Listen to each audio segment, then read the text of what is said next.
I'm anxiously awaiting the appearance of Brian Cheung because he's going to give us some more details and I'm here. insight into the jobs report. Hey there, Brian. You've been looking at some of the cohorts within the jobs report that saw the biggest job gains last month. Talk us through that.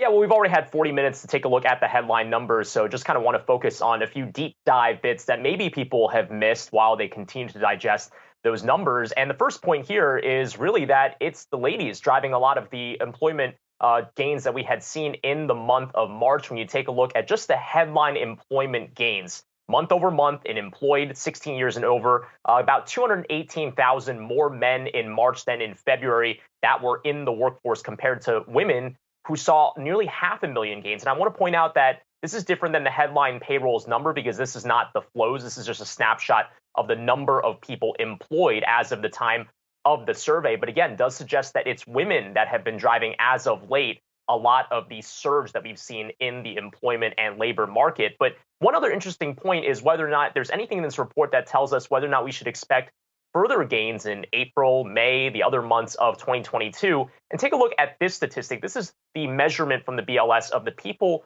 who currently want a job. So these are people that would be unemployed but have marked on the survey that they're actively searching.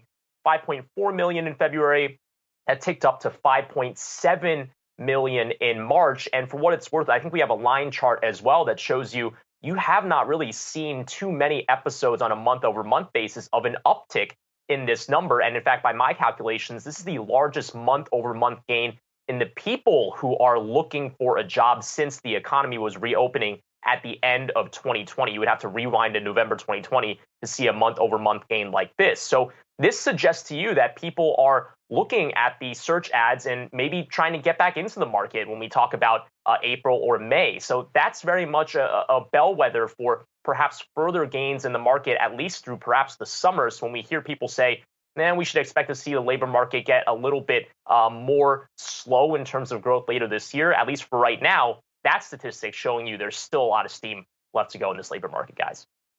Brian, we had one of our guests moments ago suggest this might put the Fed in play for a 50 basis point rate hike. Just today's jobs numbers. What's your take?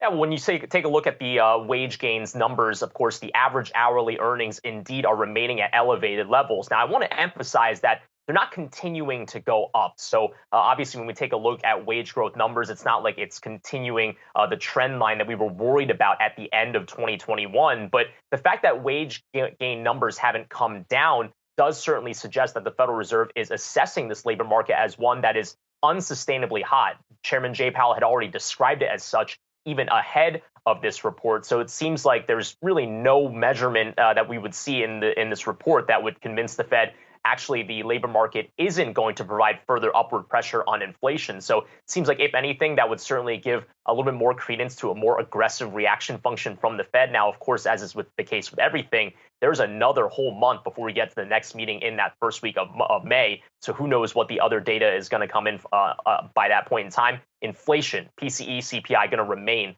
the focus of the Fed in the weeks to come.